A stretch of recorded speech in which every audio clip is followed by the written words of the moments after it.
The truth about food commercials. Hello everybody, today we look at a pizza commercial and you probably see a lot of these big cheese pull shots, this perfect chocolate, and everything looks so much more tasty. In this cinematography breakdown from this pizza commercial, I show you the tricks they use to make the food look like they do in commercials. This is the first macro we're looking at, and as you can see, we get this long, cheesy pull stripes. This is not something you get when you buy a pizza. The reason for it, this thing on the pizza is so 80% of the time not cheese. What I mean is that the other 20% you do a mixture. You only half bake the pizza, for example, then you throw a mixture of different cheese, mozzarella and other ones. Mozzarella is always the base, but you have to mix it with everything else, something else. Otherwise, you wouldn't get this density of cheese. And the other time is a mixture of totally different ingredients. I have to read it because I can't pronounce the words properly. It's a mix of casein, starch, fats, and emulsifiers, and when you mix them together you get this really cheese looking creation, but this is only for the close-ups. That's nothing yet that you can eat. And we have a lot more moments where you fake real food to make it to look more tastier on camera. For example, when you have pancakes and you want this nice maple syrup on top, you probably choose oil because it has a much thicker texture and it looks deeper. How do you as a cinematographer find something like this out? You don't. There are a job that is called a food stylist where you book someone, talk about the product, and they have a big list of things they can do to make your yogurt, pizza, burger, and everything around it look much more tasty. And it's really a topic we have to look for, because when you save your money on a food stylist and your burger or product doesn't look good in the end, the whole shoot is disaster. You use your client and a lot of problems. So invest there are expensive because a really niche group of people that do something like this, but it really blows everything out of the water that you can do by yourself. Then we have this table scene where everyone's sitting at a table, someone comes with a pizza and put it on the table. And first of all, look at the set design. We're working with complementary colors. We have this green walls and it's red doors, which really work nice with the salami and pepperoni on the pizza. So we're going here for this moody, darker look. When you want a mood darker look, you only need a room that fits this color theme. So you can't have this look in a pure white room with beige curtains, sofas. No, you need this woody textures to create this look. Also, the best rooms where you can shoot in is where they have this wood on the other underside of the wall and then some new texture later, because that's practically the rule of thirds, but on the wall.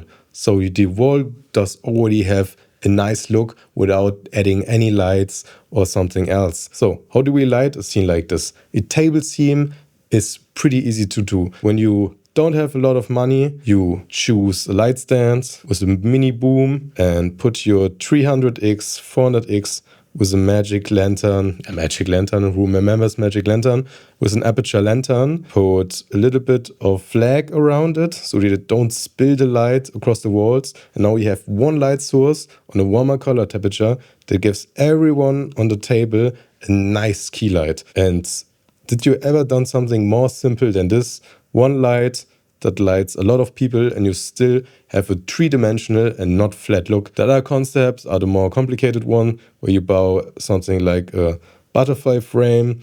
On top you have then a grid on the wall, like a cat ball or wall breaker, which is just a big metal pipe where you can mount on two different walls and it just ticks together, so they have a strong base. But the problem with this, like the name, wall breaker, it can easily damage the location. So when it's not a set, you have to talk with the people in there and tell them there could be something bad happening, but you don't want it. So we go more for the boom solution. Then they wrap this whole scene up with the little bit of cool light in the background. This, I think, that's clearly set, and we want to make us feel that it's night, so we use blue light. Here's a butterfly in the background and probably just a sky panel with a cooler color temperature that splash into the butterfly and reflects the light into the room, but it's on so low exposure that it doesn't add any fill into the room. It's just really there for the feeling that, hey, it's night outside. Because look, blue. Everyone knows night looks blue. Also, it helps us get a little bit more color contrast on this skin tones because everything is warm. We have this warm particles all over the place. So we have this a little bit of blue color to contrast this warm look. When we're going in for the close-up, you can see everything a little bit better. We clearly have only this light source that it's like a beauty dish straight in front of him and wraps nicely across his face and drops on his shoulders. And we got a lot of nice symmetry here. If we put the shot on a third, we put here practical, which makes everything pretty symmetric. Also, always look for possibilities to frame your character. What I mean with it, everything looks nicer when a person is in a window, in a circle, in a triangle, and they put him directly in front of this mirror, of this window, with this cool light in the background, which gives really nice color separation. And everything in the shot, even the pizza that creates a little arrow, tells us, look at this man, because everything leads to him. And like I said before, what also makes the shot so cool is the colors, the wall colors, the curtain colors, and the texture of it. Because this wall has really nice textures, and if it would just be this darker beige color, it would feel empty.